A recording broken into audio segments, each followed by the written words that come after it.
Bonsoir, bienvenue dans ce journal du lundi 13 octobre. Proposition indécente, un parti demande aux ministres jurassiens de baisser leur salaire. Un crédit hors norme, aux Verrières, les coûts de rénovation de la halle de gym représentent le quart du budget de la commune. Et dans le reste du sommaire, tentative de cambriolage en Ajoie, les Verts libéraux suisses à la Chaux-de-Fonds, le coup de pouce de l'association Coup de main pour 4 pattes qui distribue de la nourriture pour animaux aux maîtres dans le besoin. Et du sport, la course du bas monsieur, celle du Tabellon et la folle remontée du SHCC en vain. Et si les ministres jurassiens passaient eux aussi à la caisse dans le cadre du plan d'économie Optima dévoilé début septembre? L'idée émane du Parti chrétien social indépendant. Dans le canton, un ministre gagne actuellement 13 829 francs bruts par mois auquel s'ajoute une annuité maximale majorée de 20%. On arrive donc à 16 600 francs. Pas trop pour le PCSI, mais assez pour estimer qu'il pourrait faire un geste et montrer l'exemple. Au niveau des mesures d'économie qui sont exigées pour l'ensemble des jurassiens, que ce soit les contribuables, que ce soit les institutions, que ce soit les employés d'État, il y a un effort substantiel qui est demandé. Et pour que ça soit crédible, il faut absolument que le gouvernement soit également touché directement en termes d'économie. Et ça à eux de faire aussi un effort. Une motion en ce sens a été déposée lors de la dernière session, mais l'urgence a été refusée par le bureau du Parlement. Elle ne sera donc pas discutée avant le début des travaux de la commission spéciale, ni avant les discussions sur le budget 2015. C'est franchement dommage, et même surprenant, parce que quand on exige d'institutions de faire des économies de 5% sur l'enveloppe qui leur est donnée, et puis que d'un autre côté, on ne traite pas avant les discussions de la même chose par rapport au plus haut salaire de l'État, il y a quelque chose qui ne joue pas. En fait, il y aura toute la procédure parlementaire qui sera faite au sein de la commission spéciale. Donc le PCSI a des représentants au sein de la commission spéciale et c'est à travers cette commission spéciale qu'ils pourront effectivement débattre de la proposition qu'ils souhaitent faire. Le PCSI assure en tous les cas qu'il suivra sa motion. Reste à savoir s'il aura le soutien des autres partis et surtout gouvernementaux. Je ne comprendrais pas de la part de certains partis qui acceptent, par exemple, 5% de diminution sur l'enveloppe des institutions et qui ne seraient pas d'accord que le gouvernement fasse un effort direct. Pour moi, c'est juste incompréhensible. Donc oui, je pense qu'elle aura de l'écho quand même. Ça serait... Sinon... Sinon quoi? Je ne dirai pas.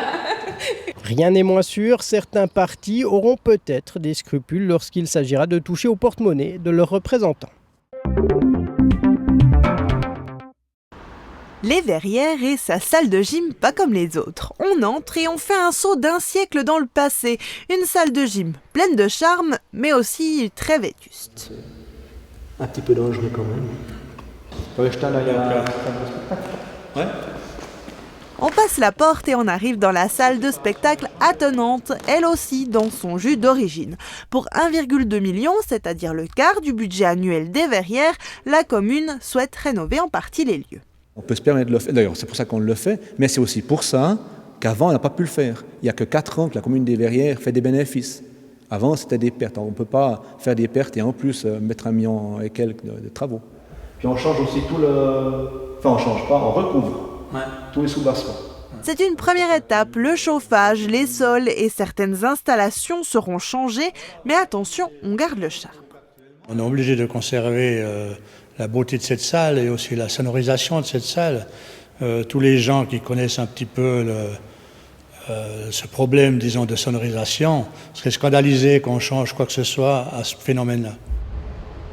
L'extérieur restera pour l'instant tel quel, pareil pour les vestiaires et la cuisine. Le prochain changement ne s'effectuera certainement pas avant une décennie. Aux Verrières, on est prudent. Mais pour l'heure, c'est aux travaux à venir qu'on pense et c'est dans 1 an qu'ils souhaitent fêter ça. Exactement, voilà ouais. Inauguration. Une tentative de cambriolage a tourné court dans la nuit de samedi à hier dans la zone industrielle de Halle. Une trentaine d'agents de la police municipale de Porrentruy, de la police cantonale et des gardes frontières ont été déployés sur les lieux. Un homme a été interpellé, mais d'autres sont en fuite et toujours recherchés selon la police. Une voiture de marque Alfa Romeo immatriculée en Italie pourrait être liée à l'affaire. Cette tentative de cambriolage intervient 48 heures après le brigandage intervenu vendredi à l'atelier de polissage TBM SARL à Bonfol. 3 hommes cagoulés et armés ont menacé les ouvriers et ont dérobé le contenu du coffre-fort avant de prendre la fuite. Les malfrats n'ont pour l'heure pas été interpellés. Le musée d'horlogerie de la Chaux-de-Fonds s'est teinté de vert samedi. Rien à voir avec la peinture, c'était plutôt politique. Les Verts libéraux ont tenu leur 22e assemblée des délégués, l'occasion d'accueillir une nouvelle section, celle de Chafouz, mais surtout de définir les lignes directrices du parti. Moment historique, parce que nos premières lignes directrices étaient héritées de Zurich, c'est là où a été créé le Parti suisse il y a 10 ans. Aujourd'hui, ce sont nos vraies lignes directrices où tout le monde, que ce soit les Suisses allemands, les Tessinois, les Romans, ont pu s'impliquer. Et ça a montré cette force des Verts libéraux de réussir à regrouper toute cette sensibilité nationale pour proposer quelque chose de cohérent pour la suite, avec cet équilibre environnemental, économique et humain qui est vraiment la grande force des Verts libéraux. Côté neuchâtelois, les Verts libéraux comptent aujourd'hui 5 députés au Grand Conseil et les projets ne manquent pas.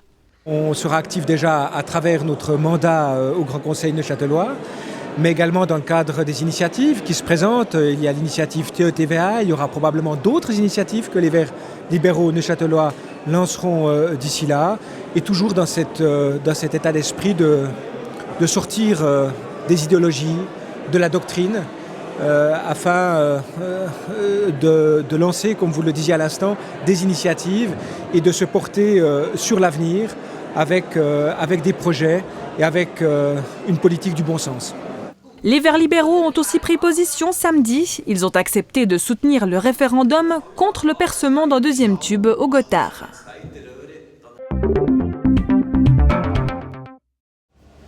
Sabine Finger ne fait pas des réserves de nourriture pour Roxy ou Titi. Non, cette amoureuse des animaux vient de lancer son association Coup de main pour 4 pattes. Depuis juillet, elle livre de la nourriture pour Médor, Mistigris et compagnie à leur mettre dans le besoin.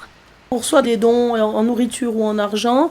Et puis le concept, c'est de livrer à des personnes qui sont financièrement mal pendant quelques mois, quelques semaines. Enfin, c'est vraiment provisoire. On va livrer des cornets ou des cartons selon de nourriture pour chats, chiens, rongeurs. Et puis on essaye de distribuer environ pour un mois et demi, 2 mois. Bon, là, on fait des petites quantités parce qu'on est en train de commencer. Après, on tâchera de faire des plus grandes quantités, surtout que des croquettes, ça se tient longtemps. La satisfaction, c'est quand les gens vous disent un grand merci au moment où ils reçoivent la nourriture, puis vous me donnez un sacré coup de main. Donc ça donne le nom coup de main pour 4 pattes, ça l'alimente en même temps. Voilà. En quelques mois, cette habitante de Coffrane a rallié 5 bénévoles à sa cause. L'association commence à se faire connaître dans la région. Elle fait gentiment sa place aux côtés d'une certaine Tommy Tomek ou Lolita Morena. Moi, je pensais avoir peut-être une demande par semaine, une lettre à faire par-ci, par-là, un dépliant. Et puis, tout d'un coup, je veux dire, en un week-end, j'ai eu passé 180 likes sur Facebook. Dans Neuchâtelois extraordinaire, les votes sont passés. Je suis montée à la 10e place pour l'association. Donc, ça demande du travail. Moi, je suis déjà débordée. On a trouvé une secrétaire. Et puis, on est en train d'engager des bénévoles maintenant, justement. L'association recherche toujours des bénévoles et de la marchandise. Elle collectera croquettes, pâtés ou encore gâteries, pourquoi pas, devant le géant orange de Cernier le 24 octobre.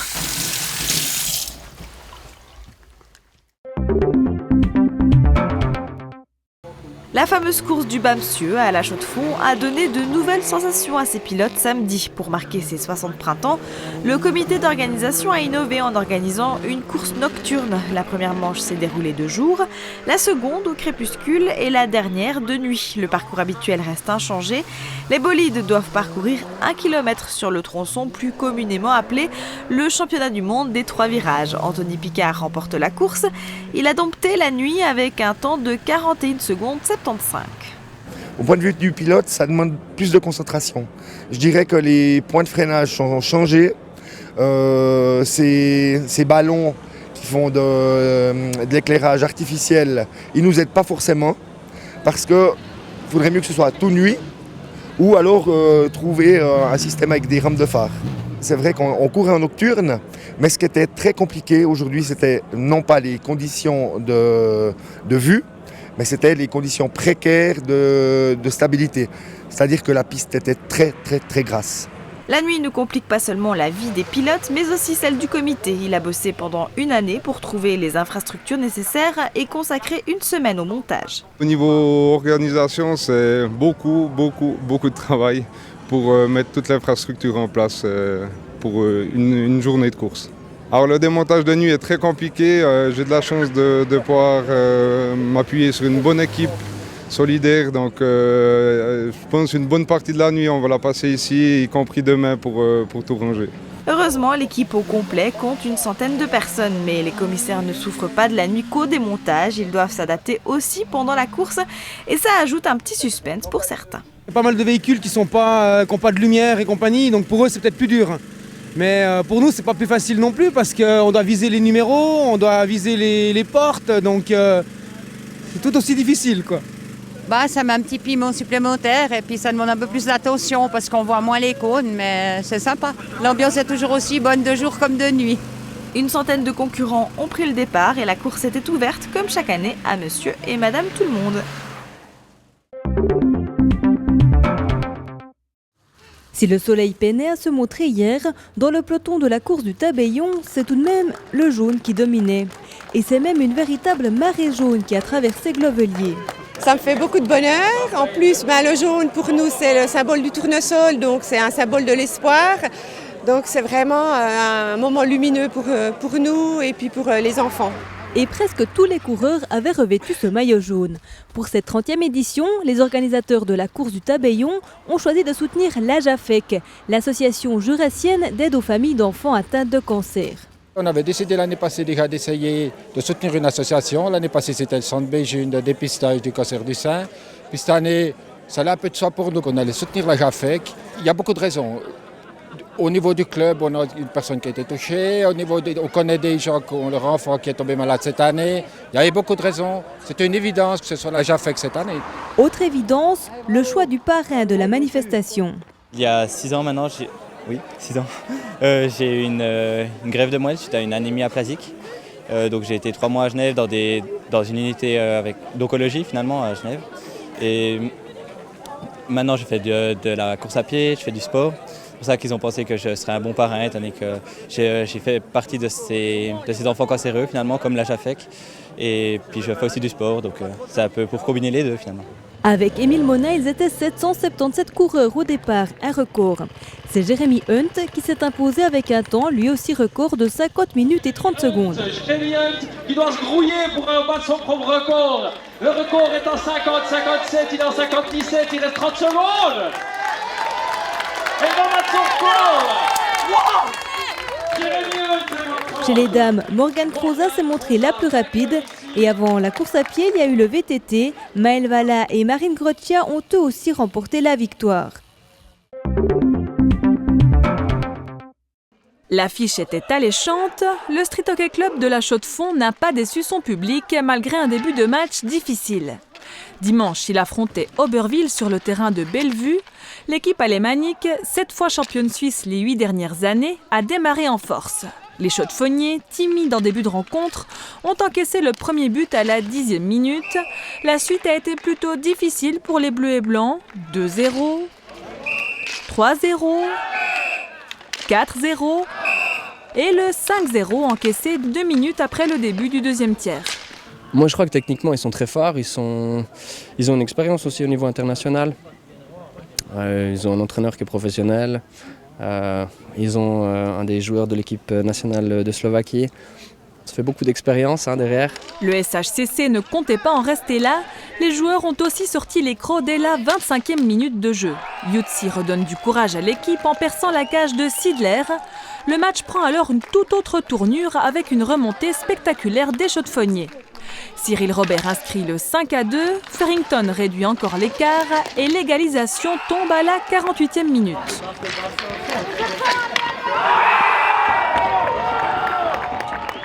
Tout le monde y croit à nouveau, mais Aubervilliers parvient à mettre le 6e 3 minutes plus tard.